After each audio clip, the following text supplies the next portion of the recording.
It was October 31st, and the air was thick with an eerie chill that crept down my spine. Halloween always brought out the strange and unexplainable, but for me it was worse. I had a peculiar talent, or maybe it was a curse.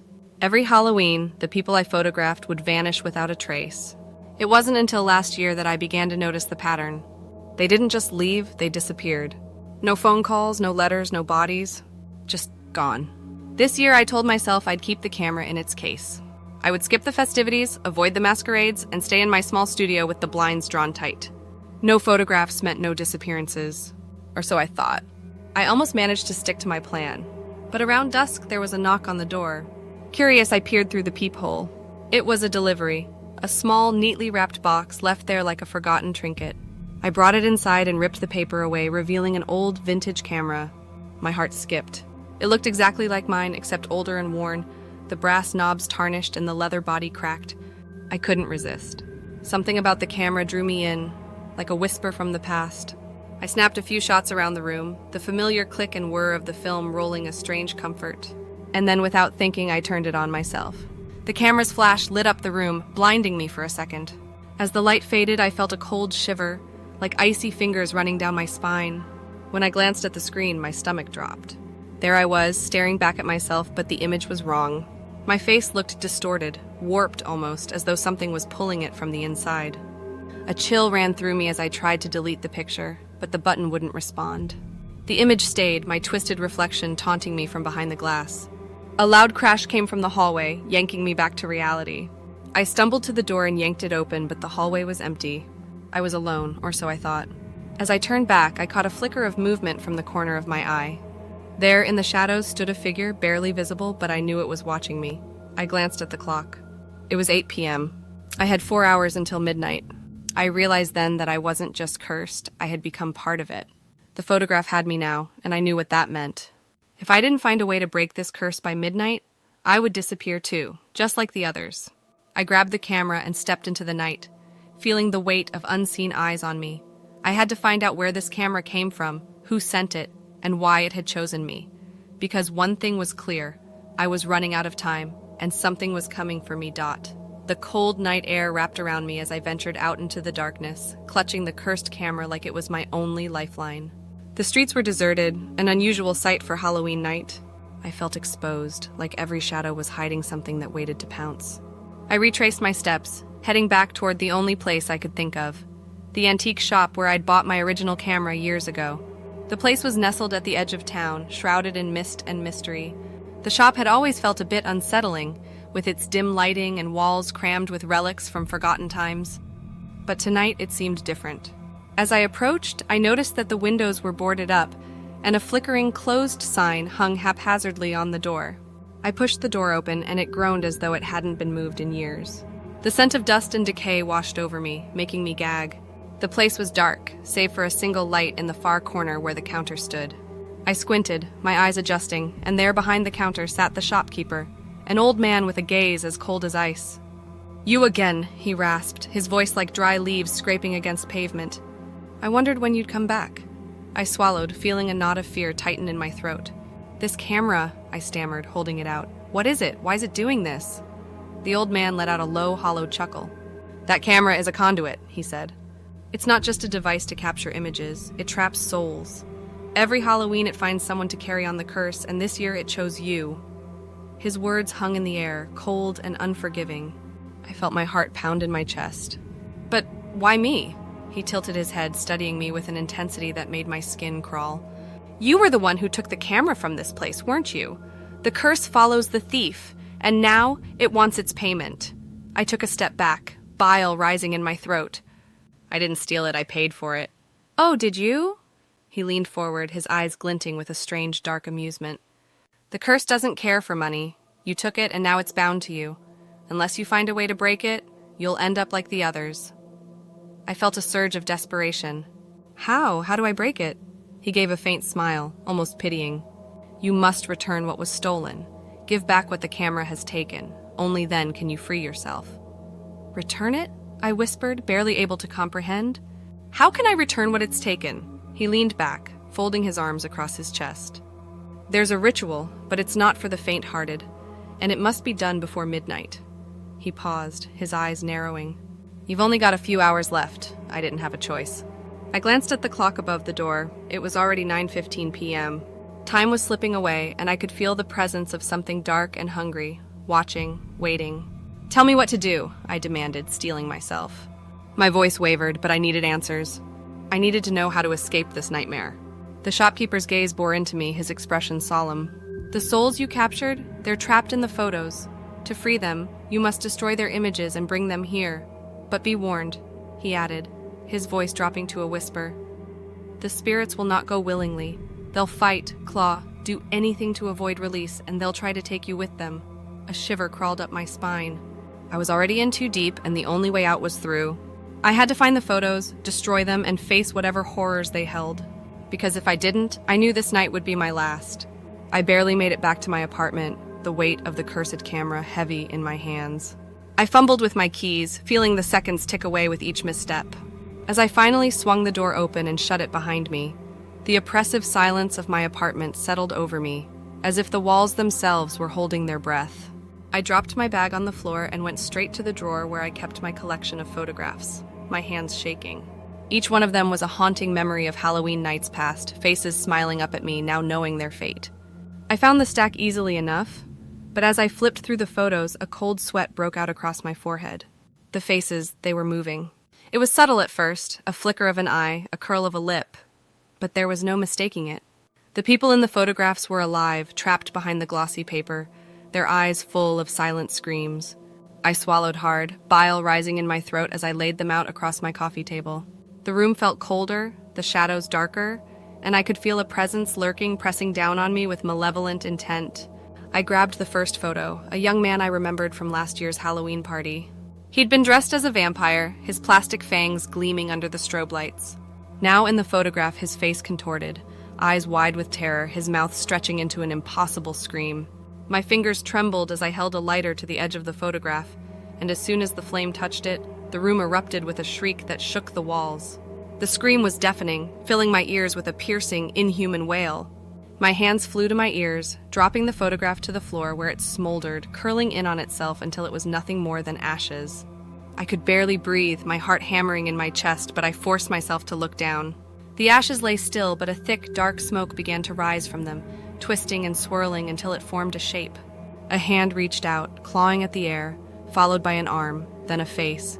The face from the photograph, twisted and wretched, crawling its way out of the ashes. My blood turned to ice as the figure staggered forward, its hollow eyes locking onto mine. "You took everything from me," it rasped, its voice barely a whisper, yet loud enough to make my skin crawl.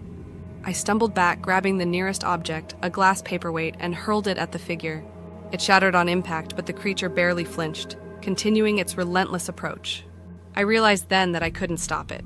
I had released it, but it was still bound to me, seeking vengeance for the life I had unknowingly stolen.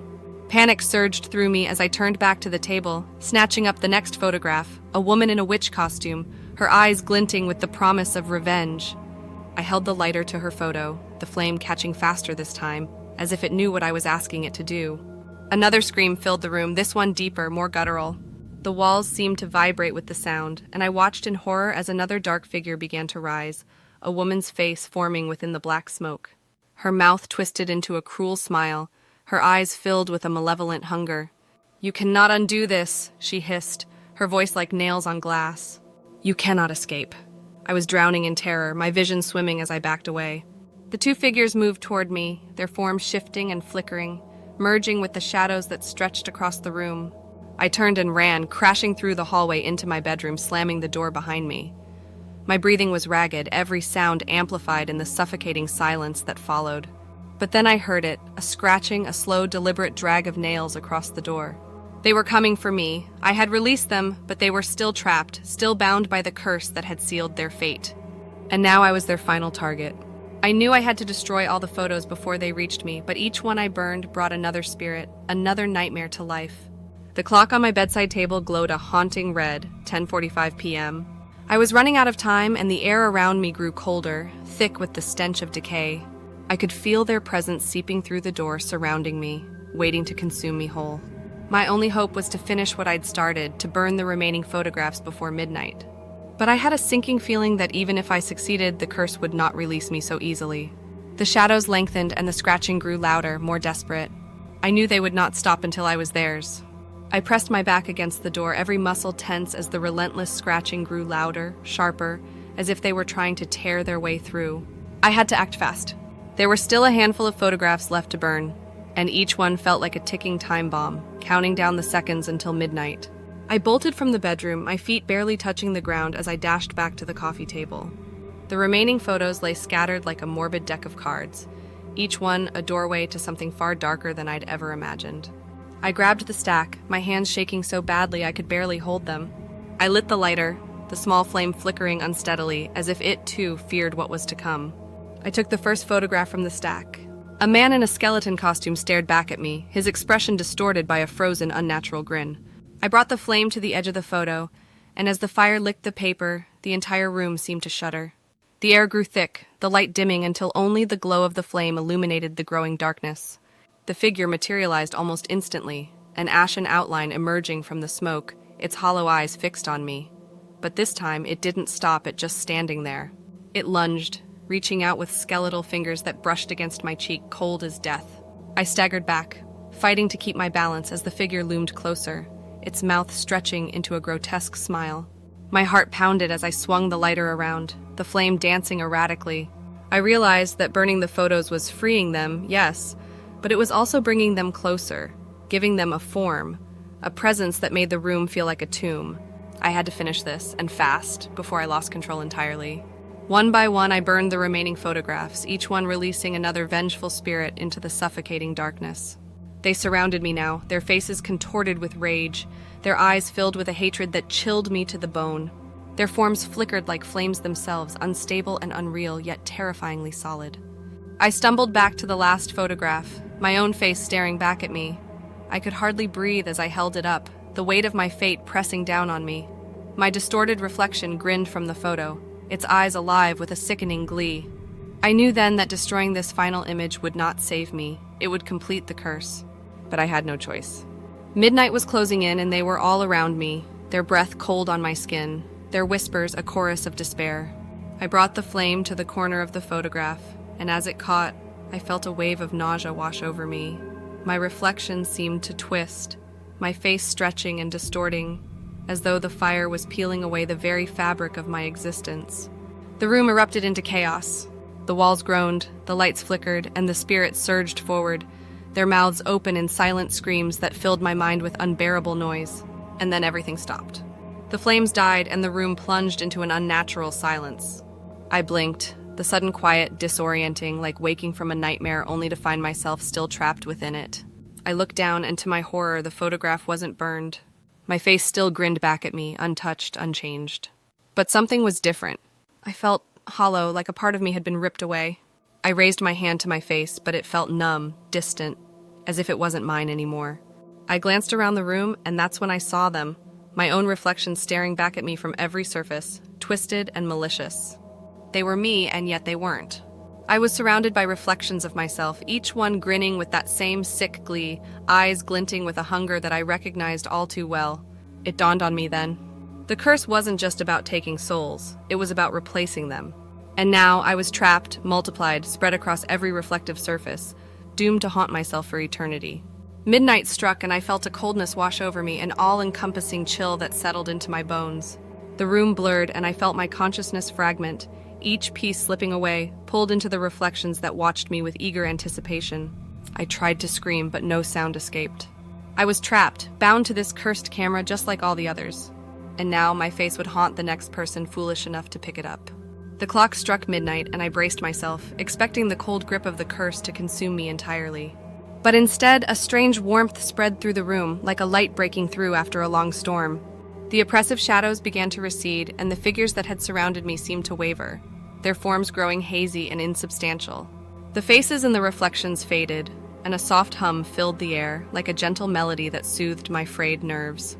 I looked down at the cursed photograph, still unburned in my hand. The twisted reflection of myself began to change, softening, transforming back into my true face, calm and unafraid. I took a deep breath, feeling strength return to my limbs. A whisper echoed through the room, but this time it wasn't a threat. It was a voice, soft and comforting. "You broke the cycle," it murmured, like a breeze rustling through autumn leaves. "You freed us, and in doing so, freed yourself." The spirits that had surrounded me were now nothing more than wisps of smoke, drifting upward and vanishing into the ether. I felt a strange weight lifting from my shoulders, a burden I hadn't realized I was carrying all these years. I glanced around, and the room, once so dark and suffocating, was now filled with a soft glow. The shadows had fled, replaced by a calm, almost sacred light. I looked at the camera, and to my surprise, it had changed as well. It was no longer the tarnished, cursed relic that had brought so much fear. Instead, it looked renewed, almost as if it had been healed. The brass gleamed, and the leather felt warm and smooth in my hands. A sudden impulse took hold of me. I raised the camera to my eye and snapped one final photo. There was no malice, no sense of dread. The flash lit up the room, illuminating every corner with a brilliant white light. When I looked at the photograph, it showed not a twisted reflection, but a serene image of myself, whole and free. As I lowered the camera, a familiar figure materialized before me, the shopkeeper. He looked different now, younger, his eyes filled with kindness. "Thank you," he said, his voice steady and warm.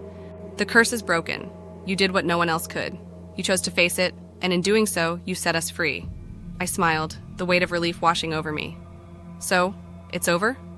He nodded, a soft smile on his face. "Yes, the camera is now cleansed. It's no longer a trap, but a gift. Use it wisely." The shopkeeper slowly faded, leaving me alone in the room. But I no longer felt alone. The air was lighter, the shadows gone. I knew that I'd face the darkness and come out the other side, stronger and unburdened. I took one last look at the camera before placing it on the shelf, where it would stay as a reminder of the night I'd finally broken free. As I walked toward the door, I felt a sense of peace I hadn't known in years. Halloween was over, but for the first time it felt like a new beginning. I stepped outside, the crisp air cool and refreshing, and the world around me seemed brighter, more vibrant. I had faced the curse, and somehow, against all odds, I had won.